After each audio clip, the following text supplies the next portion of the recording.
Hi, good day and afternoon to everybody. My name is Melissa Slaymaker and I am the Country Director for South Africa. I'm joined today by Nadia Manel, who is also part of Women in Tech and also Seed South, as we are partnering with Seed South on this initiative called Powerhouse Africa. So we are very excited today to be joined by some amazing speakers. How are you today, Nadia? Are you looking forward to today as much as I am? Yes, and I'm happy to be back in the country. Landed last night after 2.5 years. It's nice to be back in South Africa. I'm normally based in Dubai. So I'm very happy today. I've Nice. missed being home. And just as a reminder for those who are not familiar with Powerhouse Africa and what it's all about, really just from the Women in Tech side, I'll give you a bit of an introduction, and then Nadia from the Seed South side, you can do the same, and then we'll introduce our lovely speakers for today. So Powerhouse is really an initiative to bring highlight and spotlight onto amazing women doing groundbreaking things within their fields. And each roughly month we do these events tackling different topics. And this week or this month's topic is obviously legal tech and personal IP protection, which we're very very close to our hearts, as we always try to help women startups and women founders to get their companies right on track and do the right things. But it's always not easy to know who to speak to and get that access. So this is exactly what Power is all about, is to really create that access amongst women in their fields, whether it be in academia, in startup environment, corporate or enterprise, or in government. So we really want to help women connect, know who to speak to, where to get access. And I think this is a great platform for us to, we want people to also be engaging with us. So pop a hi or hello into the comments. Tell us where you're from, where you're dialing in, listening in from, as we are live. So it'd be nice to see the reach of our audience, and also ask any questions as we go through the panel today. So Nadia, over to you. Thanks, Mel. So yeah, you mentioned access and creating a community for women. So Seed South Capital is an early stage venture fund. We're building an early stage venture fund to focus on wealth distribution and economic growth for startup ecosystem. And obviously, being women in tech, and there are not many female-led VCs or mixed female teams on VCs, so it's great for me to actually have access to that opportunity, right? To fund female entrepreneurs and and that's why we put together Powerhouse Africa, is not only to give access to women and not work in the silos of government, academia, corporate, and entrepreneurship. We want the conversation to happen together.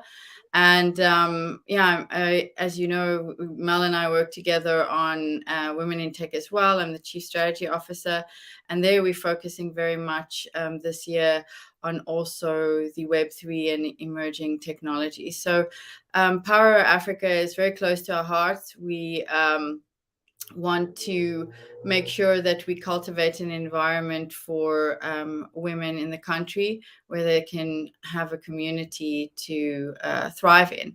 So that's the background for it. Perfect. And yeah, Seed South is happy to partner with Women in Tech on this. Perfect. So I'm going to start introducing our speakers. Today we are joined by three lovely ladies, all from the legal tech sector. And so I'm going to just go through my list of introductions. And if you just kind of wave when I'm sort of mentioning your name so we know who's who. So we've got Narishka Bohan. Narishka is a technology and privacy lawyer based in Johannesburg in South Africa. She's a director and the head of technology of a privacy law practice, and also heads up the South African firm's innovation practice. She has extensive experience in complex and strategic technology and privacy law matters, including outsourcing transactions and regulatory and compliance issues. So I think from a corporate standpoint, Narishka really is a very good person who can tell us a little bit about that sector. She's also sought after as international speaker, and so we're really privileged to have her today to join us. She also mentors future legal innovators through the Alan Gray Orbis Foundation. So welcome, Narishka. Thank you for joining us today. Thank you so much. Pleasure to be here. Perfect. So next I'm going to introduce Nicolene Schumann Lowe. So Nicolene is, I'm not going to say your age, but wow, you're very young for all the accomplishments that you've done. Um, so amazing lawyer that's also very, very passionate about entrepreneurs. Nicolene's also an innovator behind the SME and startup legal tech products. We've got contacts for Biz. In addition, she's also the director and co-founder of Pocket Advisor. It's just a cool app to, if you want to have some legal advice. So we'd love to hear more about that later as well.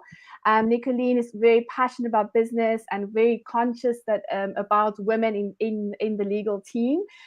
She, outside of business, she also does a lot of projects, and we'll learn more about your passion projects later as well, Nicolene. So welcome and thank you for joining us. Thank you so much for having me. Thank you. And last but definitely not least, we've got Leah Molesselli.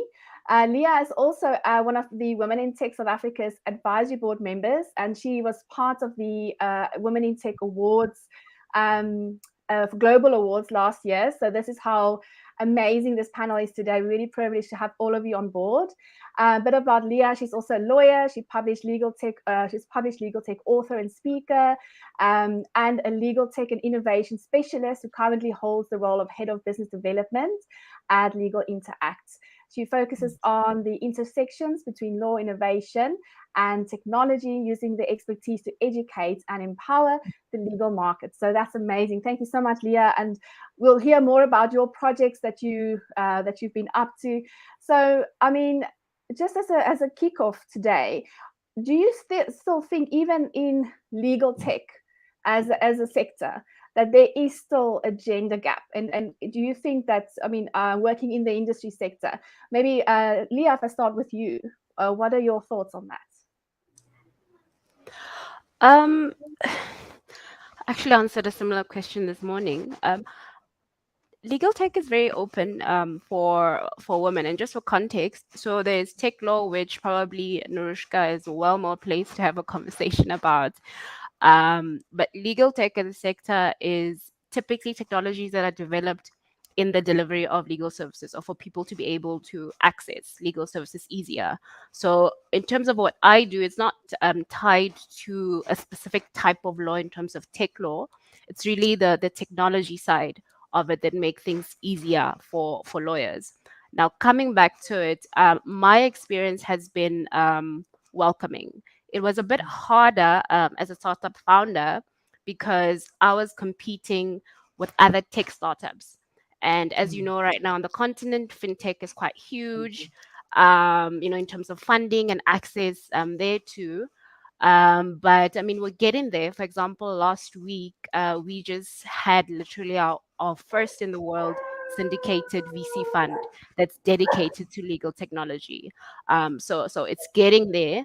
But from a female perspective, I've honestly, I'd really be lying in terms of saying, where we are. The support is great, purely because we understand the challenges around challenging a system, a traditional legal industry. And so we're a bit more, cooperative, collaborative. Some of my mentors are, in the US. Most of them are women. We're talking about people who started up, their own startups and so forth. So it's very, very inclusive. Information is readily shared. So from my experience personally, it's been a great space to be in as a woman. That's really good news to hear, because obviously I think part of today is to inspire those women that may be thinking of a career in legal tech and thinking, how welcoming is it for me to join? Narishka, if I come to you with the same question, in your corporate space and where you're working, do you still see a gender divide still in that legal tech space? Yeah, so in legal tech, I think if you're comparing it to, the tech industry as a whole, I would, agree with Leah in that it is, or it has been, more inclusive.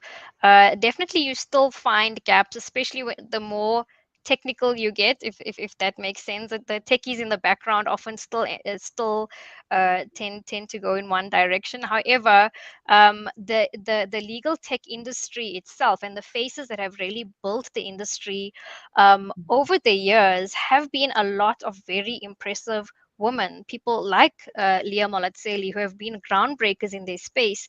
And part of the reason that I've kind of observed and the stories that I've heard is that they didn't find their place within the traditional legal sector, and they found, a better way to kind of find themselves and be more flexible within the legal tech sector, and they could take opportunities, be more flexible, be innovative in that space. And actually, that's how a lot of our industry has been built. A lot of the founders of a lot of these startups who are doing groundbreaking work have come from women who've been frustrated with the traditional systems. And then if you compare to traditional systems, yes, you have huge gender divides, and it's a conversation I was part of 10 years ago when I was the associate representative. It's a conversation I'm a part of now, being a equity director in the same firm. We keep having the same conversation. How are we going to bridge this gap? How are we going to keep our young, bright women with us? It's like almost every woman reaches a stage in their legal career where they're like, I either have to leave and get married and have kids, or I can stay here and be a director or a partner in this law firm, which is a very sad reality for women to have that conversation. But that reality is what's created a booming industry of legal tech innovators, which is quite interesting compared to other techs like fintech, which seems to be very male dominated in the way that it's going. So yes, we have a long way to go, any way you look at it. But I love the fact that there's so many strong women in legal tech. You mentioned women in fintech. That's actually our topic for the next month's Power. So it'll be interesting to see what ladies we can find from the industry sector to discuss that as well. And just, you mentioned your company is already aware of it being an issue, but what are they actually maybe doing? Is there anything, maybe an example you can give of what are they doing to maybe help that process? Sure. So I think, diversity and inclusion is a big topic on the agenda. At a global level, women inclusivity is probably the number one topic that we discuss time and time again. We're parts of various initiatives about getting, 30% club, about getting women on boards, things like that. And what we currently doing is trying to create these systems of mentorship where women who've lived it and been through it can almost be there to be that sounding board, that coach, that mentor to the ones that are up and coming, to say you're not alone in this journey. We understand, what's come before, and also to make people aware it's not a woman problem. I think the misconception and why the story has never been corrected, it ends up being women sitting in a room together talking about all their woes, not realizing it's actually an organizational problem. And now the conversation is not just women in a room together, it's all of us together saying this is not a female problem, it's an organizational problem, because we're losing well-trained, excellent individuals for a problem that shouldn't actually exist. And how do we keep them? Because as a business, we need these people here.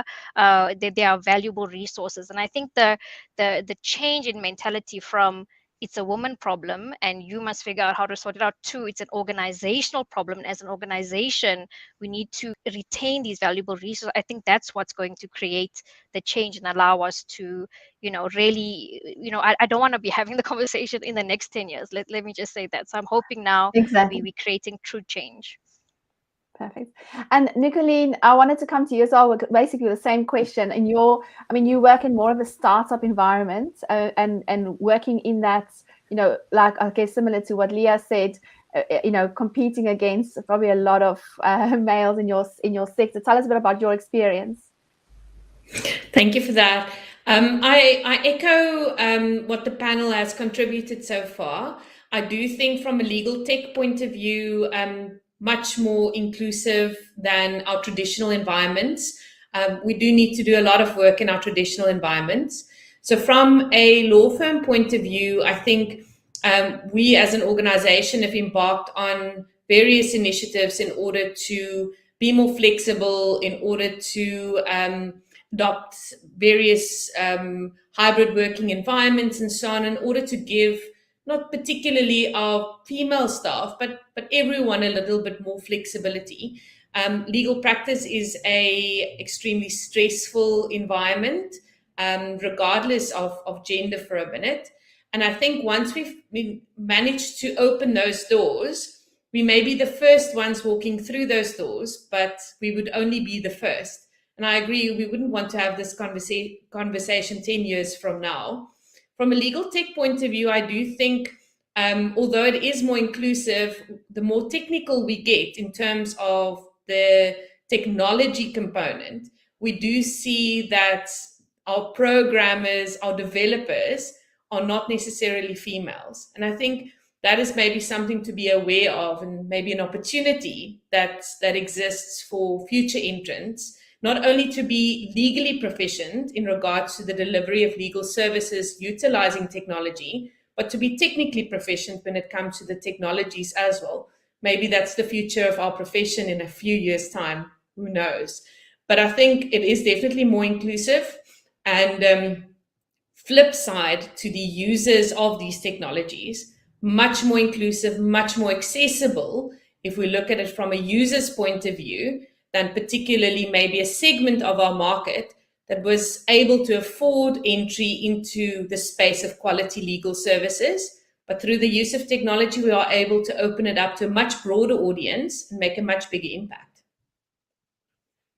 Definitely makes sense. No, thank you so much for that, Nicolene. And Nadia, your thoughts on this just overall? I mean, do you think, that the gender gap, even though it's maybe not as hectically felt in the legal tech sector, what more can companies do, or what more can we as individuals do to bridge that gap? I think I was just listening to Narishka and Alia as well with the positive feedback, and then it is from, if you think about it as a whole, I mean, a 2-income family is way stronger than a 1-income family, and in the age that we live in, it needs to be like that. But at the same time, you need to bring up the kids, or if you don't have kids, it's still the well-being of the employee, and working towards a more holistic approach to business, rather than wearing the badge of I didn't sleep for 2 days because I'm working. That doesn't breed a good culture. I know companies in Europe, a lot of the time, it's actually Audi in Germany, they do half day. So 2 people share one job. And that seems to work, because the woman will do the morning and the men will do the afternoon, but both have, can swap. So it's one position actually is filled by 2 people part-time, and they just amongst themselves do the flip.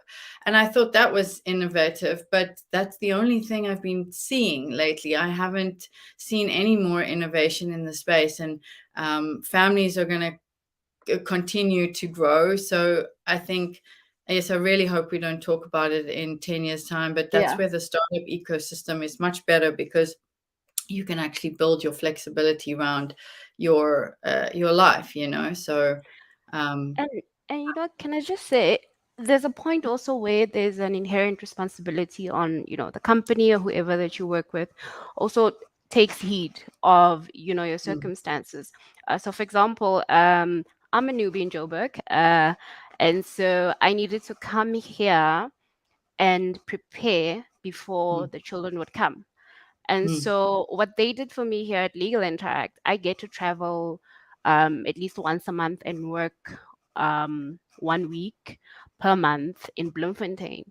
So I can actually see my children, be around them, do, catch up. And so it's really being more thoughtful, that type of leadership in a tech company that is required, and taking into consideration, the fact that you have women.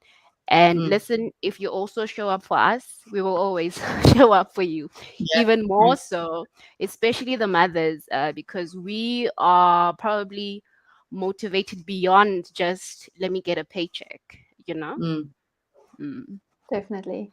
So I really appreciate all of your comments. We've got a few comments coming in just here from that I can see, which first of all, the panel of or the network of people connecting in is really very global. We've got a lot of highs. We've got from Germany, Sweden, California, India, Kenya, Brazil, Florida. Wow, there's really Nigeria, USA, Ecuador, Miami. I'm not going to be able to read all of them, but there's the whole world is connecting.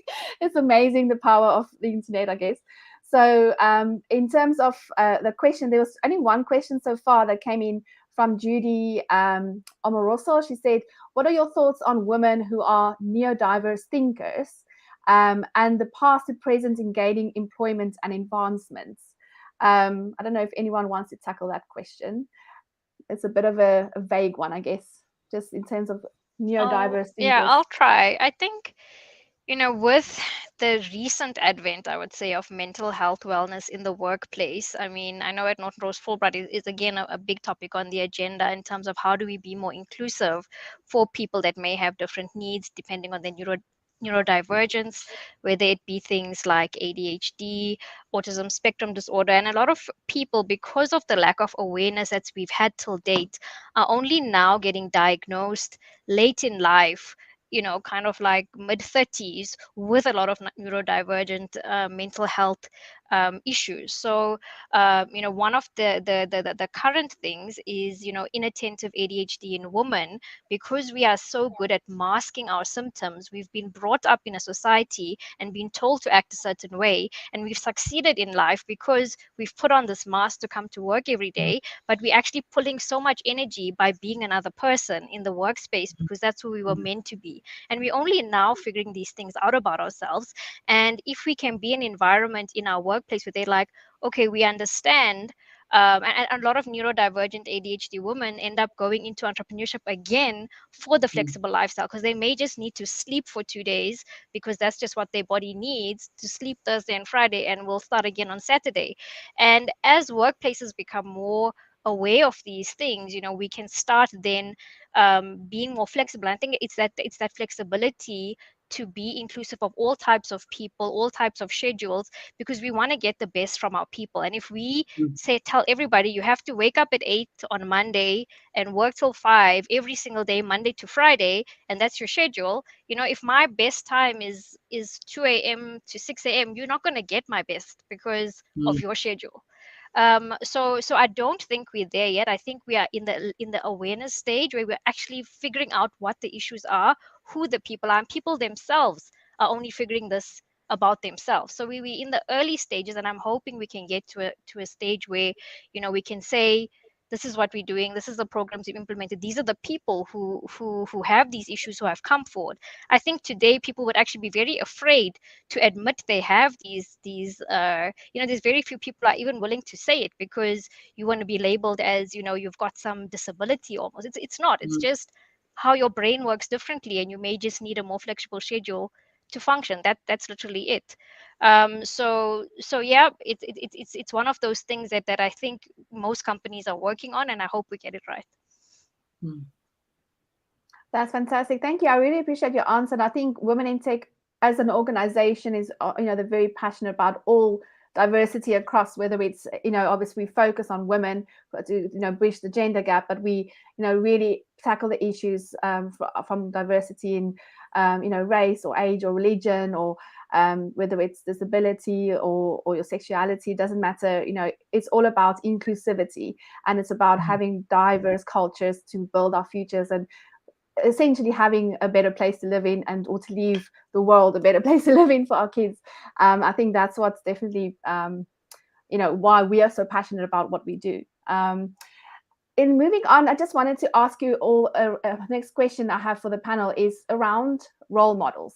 So we as Women in Tech always find that everyone, I listen to so many women's journeys and their sort of STEM stories of how they got to be where they are today. And somewhere along the line, there was always someone, whether it's male, female, teacher, parents, or whatever. So let's start with Nicolene. I'll come to you. Did you have a role model kind of growing up, and who was it and why? Yeah, goodness. Quite a lot I think have come across my path over the years. But as a child, I would definitely have to say that my father had a very strong influence. In fact, I said to someone, my parenting style is definitely modeled after my dad. My father's an entrepreneur, and he started his business very late in life, in his 40s. And it was tough. It was really tough. So I think my father is also one of those people that sees potential in others above anything else, and a world of endless possibility. So I think that had a very strong influence on me in terms of really seeing opportunities and possibilities in other human beings and finding ways in order to unleash that. And that's sort of been my life's trajectory. Along the way, I think there are many big names, male and female, that have really stood out. So if I need to sit down, I think you won't you won't have a chance. The others won't have a chance to have their 2 cents worth. But an unlikely one that recently crossed my path was Jane Fonda.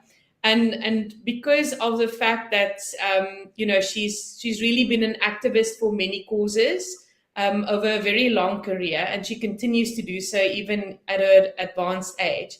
I think one day, if I'm at her ripe age, I would like to look like her, and also to have the energy she does to still continue to facilitate change for the better in our world.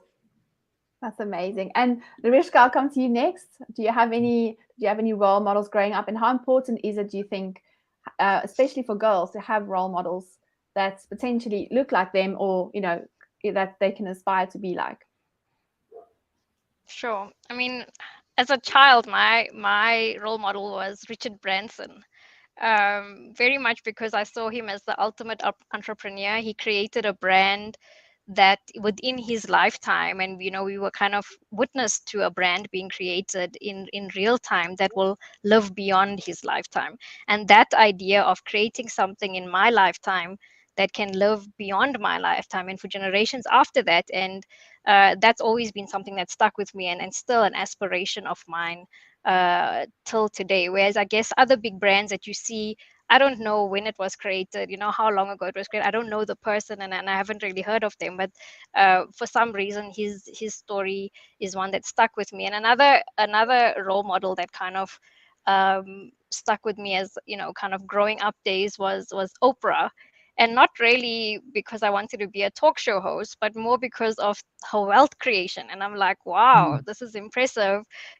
How do I become a person that can just not worry about wealth, because you just have so much of it, and you can then live your best life because making money is no longer you're out of the rat race in a way, because you can then just literally pursue your passions from that point on.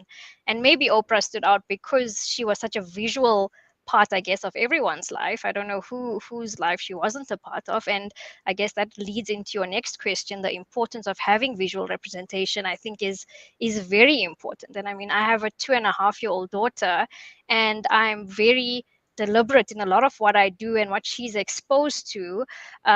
Even Disney movies, it breaks my heart seeing so many Disney movies, but I'm like, I don't actually want her to think this is what life is. It's so sad that this is what she's going to be exposed to, because that's just 99% of what the content is out there. So I want to make sure she has the right books. I've got the NASA woman Lego set, and for dress up day at school, we dressed up as an astronaut. I want her to think outside the box and truly believe she can do anything. That's how I was brought up, deliberate or not deliberate, but my parents brought me up with the belief that I could do anything. And perhaps that's why I believed, Richard Branson was not out of reach for me, because that's, I never felt I'm a girl, therefore I have to do this. I had cars, I, played sports, I did what might be determined, boy things.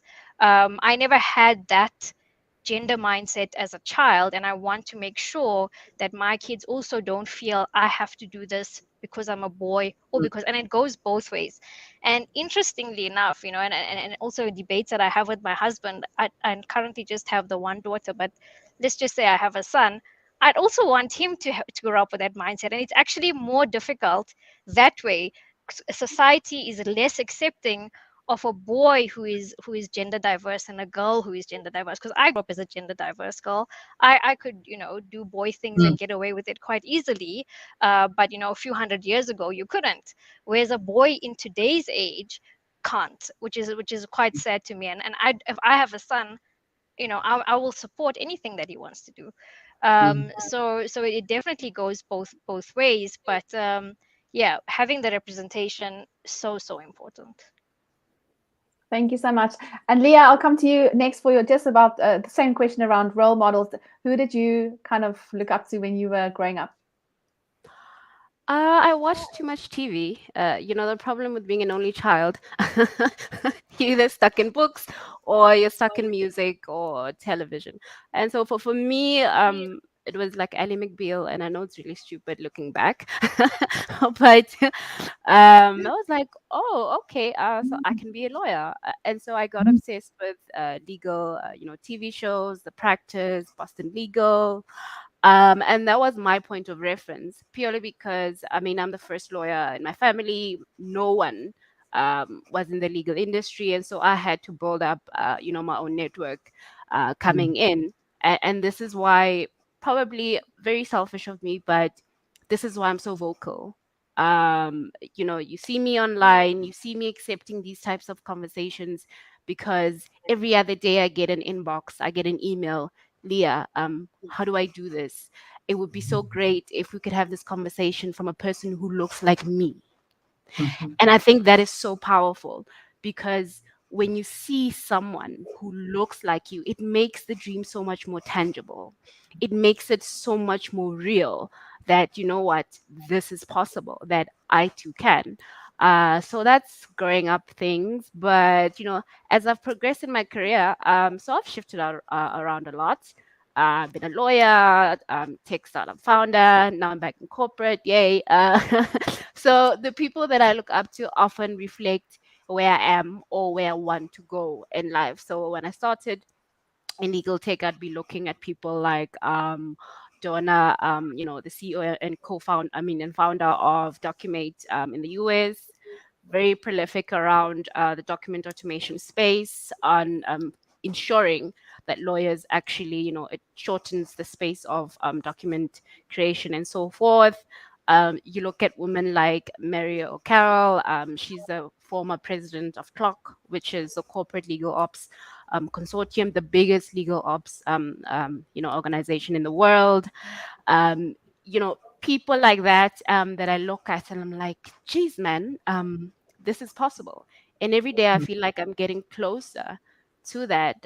So for example, like 2 weeks back, the American Bar Association named me one of this year's Women of Legal Tech. And when I look at past nominees, it's people like Donna, it's people like Mary. And I'm sitting back, I'm like, it's possible and I can do this. And so I will keep being loud. You keep sharing, simply because the more they see, the more they can follow you. Some of the people, we don't even have one-on-one conversations. I just follow them on Twitter, because I get to hear their thinking. I get to see, what they're talking about. I stalk them on LinkedIn. It's very stupid, but things like that, where you constantly take pieces and nuggets of, oh, okay, this is how they handled these type of conversations. And that's why it's important for us to talk like this, but also to keep sharing our journeys, whether you are one for a blog or, one for Twitter or whatever it is, because you don't know the type of impact that you're having onto the next girl. Definitely. So thank you, ladies, so much. So I wanted to cover off the whole women in tech diversity piece, legal tech, why we're having this session. But the next part of this is really around IP protection. So this is very important for us to give access and information to especially women startups and women CEOs that have this question. There's actually a question that came through from the comments, and it's from Rithabile Kao. She's asked, how does one go about protecting an app legally? That would be what would be a better option, trademark or copyright? So if someone can help her, maybe Nicolene, I think this is maybe your speciality. So if someone has an app and they want to protect their app legally, what would be the better option, trademark or copyright? And can you give us a why? Can you answer that first? So IP isn't exactly my area of expertise. So my response is going to be very generalized. There are different components to what you can protect. So from a branding point of view, trademarking always very useful. The positioning, the brand, the logo, slogan, those kinds of components, the more visual components. I'm told that patenting is also a possibility if it's a novel concept, the application itself. So often we build products that have APIs into other products or other platforms or other technologies.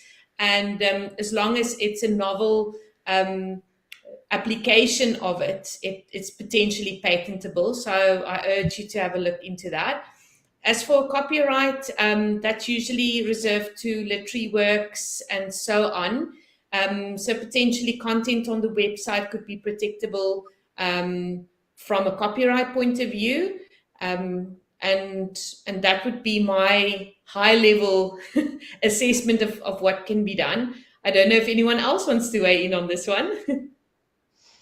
I'll add a bit to that. Yeah, so I think the question is, or the answer to the question is, it's not trademark or copyright. It's potentially trademark and copyright, and even maybe patent if you meet the requirements. So when it comes to intellectual property and IP protection, you first have to figure out what are you protecting, and then figure out what is the correct methodology within intellectual property to protect that. And then the next thing is that some of these you actually need to get registered, and some of them you just already have automatically. So you also need to determine, is this something that's just there that I have automatically, or do I need to go somewhere and get this intellectual property registered? So in the case of an app, there's potentially multiple pieces of IP that you can get protected, and different ways of protecting that. So Nicolene mentioned, there's the logo. There's the logo and the slogan and the colors and all of the feel good visual stuff around your application, that you do want to protect, because you don't want somebody tomorrow to come and copy what you've created and create a copycat fake version of your application. So again, with trademarks, there's two ways of doing it. One is called common law, and that just means you don't have to go and register it. Just by you using that logo, it becomes associated with your company, and then you have protection in that way. Now, that's not as strong of a right, because if somebody else does go and copy you, in order to prove that you have a common law right over that trademark or that logo, you're going to have to show when you created it, how long have you been using it, how many people know or associate your brand with that logo. So the evidence required is a lot more effort.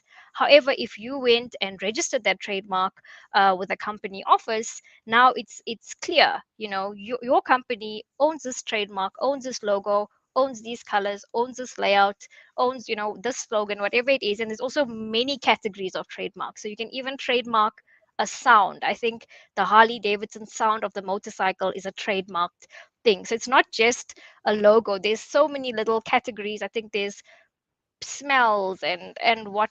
So if you really want to get an extensive protection, you're probably going to need to get specialist advice to exactly what you need to trademark when it comes to that. And that's just the tip of the iceberg. We just said logos and trademark. Then it's the code that you've written to create your app.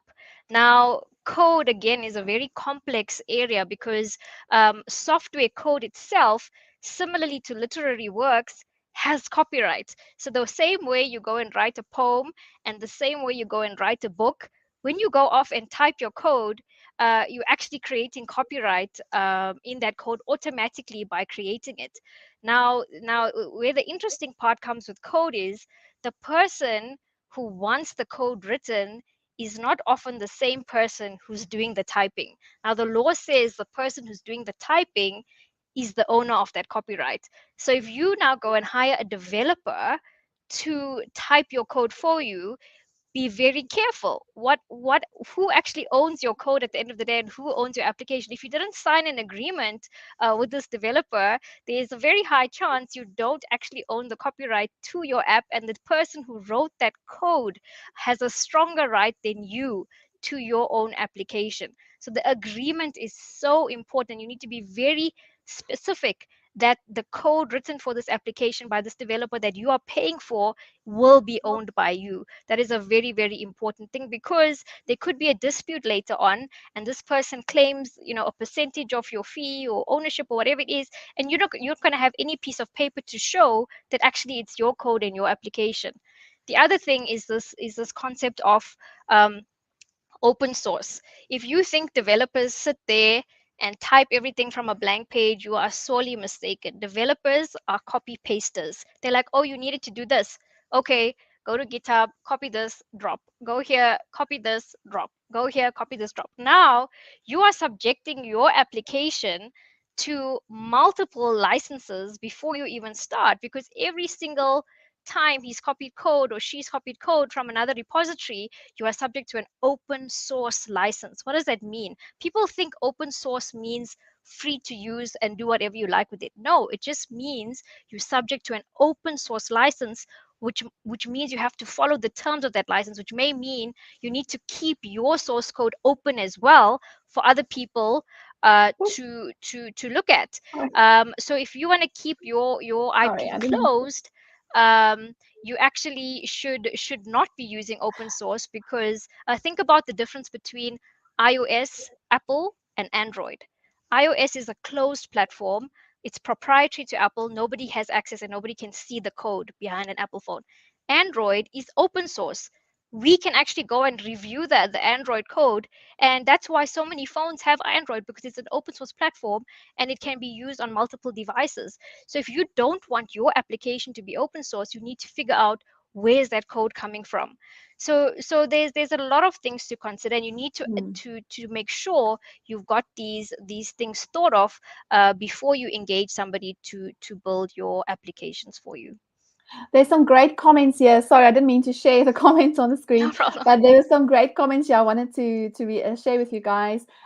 Just basically also mirroring what you said, Narishka, but also saying that remember that you must also take into account the territory, so the trademark territory. So you might be able, some trademarks are only, say, valid in like the US, and then you go to a different country and that's is no longer valid. So you have to be very careful if you especially want to take your products internationally, that you have those trademarks that are basically covering you globally.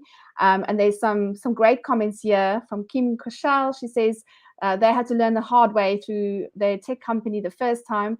Determine whether you have the IP with your app. We learned the hard way with our first tech company.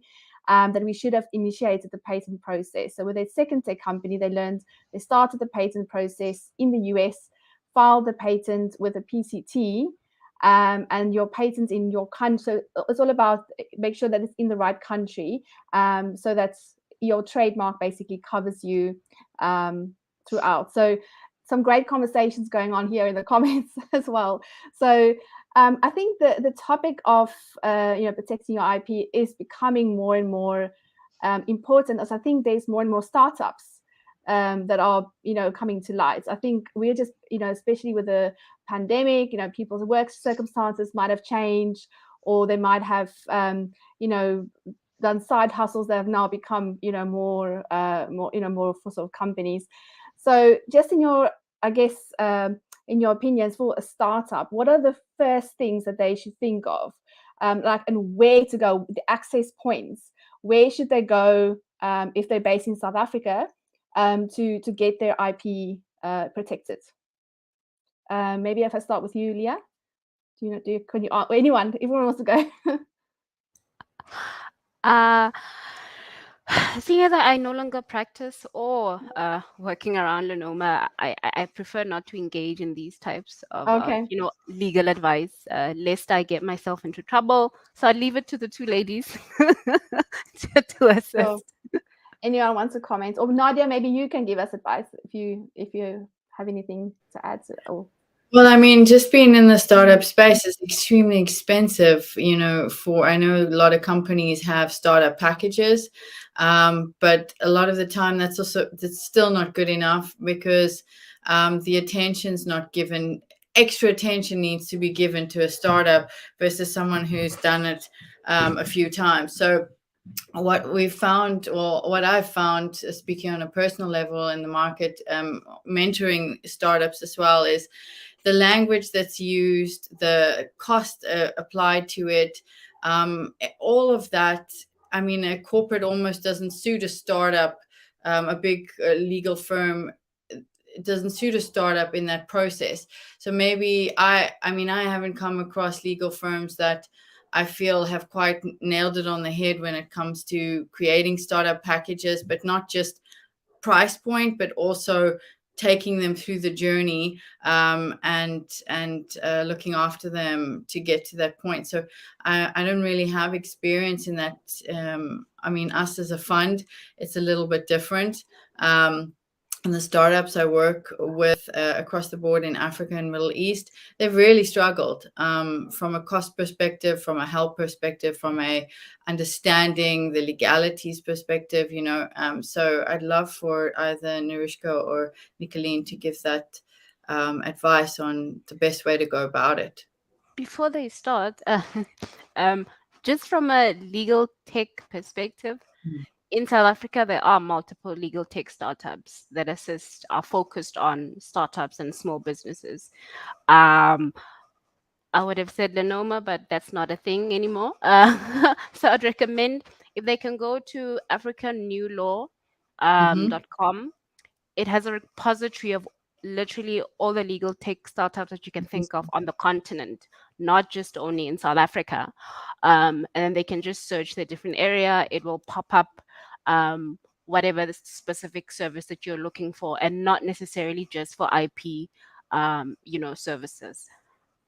Amazing. Is that africannewlaw.com? We'll put Yes. Okay, perfect. Thank you so much. I'll definitely add that on there. And I see Kim Krisha also commented and to say good that you mentioned about open source technologies, as it can be a backdoor for fraudsters.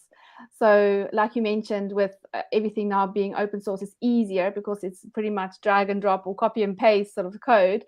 But there's also then that opportunity for fraudsters, right, to sneak in there and do things that they shouldn't. So definitely make sure that when you are patenting your code, make sure that everything is checked and clear and make sure it's gone through thoroughly with a fine comb. But it sounds very stressful. Like how, you're thinking as a startup already, you've got so many things to consider. Not only is it brand and staff and marketing and all of these things, and now you've got legal. And sometimes it's not always, viable for you to have a legal team. So, there are great legal consultants that you can go to, people that sort of, outsource. That is my kind of advice, is outsource the legal bit, but obviously get someone that's maybe a recommendation, or I don't know if there are any women founded startups that would love to say, look, we are consultants, and then please put your details in the comments. We would love to support your business and to share your information with our network of women founders. So this is why this platform is here, so that we can all engage, connect, and make this information accessible. So make yourself known in the comments. Great. I think we are running a little bit out of time. So I would like to ask everyone that we do every week or every month, is to ask every speaker today to tell us what is your power. So if you had a superpower, what would that be and why? So who can I put on the spot first? And then we'll come to Leah. What is your power? I don't understand why I'm always the first one. I like picking on you. I'm sorry. Probably resilience. I'm extremely resilient. It's ridiculous. Sometimes people abuse it because they think, oh, you can throw literally anything at Leah and she'll rise. It's very, very hard. Just from an emotional standpoint, constantly having to be strong and rise above. And but I must say, I don't know whether it's fortunate or unfortunate, but I mean, I'm extremely resilient. Put me in something, I'll literally show up constantly. Yes. Perfect. And then Rishka, I'll come to you next. What is your power? Sure. I think I have quite a positive mindset, positive outlook on life, and an abundance mindset, which I think is quite good. I always look for the possibility how we can do something rather than why we can't do something, and always have a feeling everything's going to be okay in the end. So, and I thought that was normal, but I've come to realize not many people think think like that way. So I think it is a power. Excellent. Perfect. Thank you so much. And Nicolene, last but not least, what is your power? Yeah, thank you. I think resilience also comes to mind. I think if you've been involved in any form of startup, regardless of your journey and where you are right now, you have to be resilient. You have to take the punches and roll with them. Also, I do think or consider myself as an extremely positive person with a positive mindset. But over and above all of that, I think I've got a bit of a sixth sense in regards to looking at people and helping them become seen. So really, that is what I've dedicated my life to, in order to help entrepreneurs really find their place in the world, their value add, their impact, and also for them to move out of the backstage into the front part of where we should be seeing them. Regardless of the shape, sizes, or the backgrounds we come from. We've got so many talented people, particularly young people, and all they need is a little bit of a spotlight. So I really focus on helping people make good decisions, build strong relationships, and ultimately to be seen and to make a footprint on this world. Wow, thank you so much. And this is why we invited all of you amazing speakers to come and join us on our panel this month of Power. Thank you so, so much. Honestly, I've learned a lot and I feel inspired. I don't know about you, Nadia. Definitely. I've learned a lot more, and hopefully this network will continue to grow. I definitely will be asking advice in our fun journey from these three ladies. So I'm really, thank you for your time. And thank you also to the comments. I see we've got a few ladies, female startups, few female founders, should I say, that have put up their email addresses just to say that they can help. So please, we will definitely reach out and see how we can get you in our network and get you helping our sort of ladies in our Women in Tech network. So I think today was very, very fruitful. I loved speaking to you guys. And we will do it all again next month for the next Powerhouse. So thank you so much for your time. Thank you. Thanks. Thank Bye. you. Bye. Bye-bye.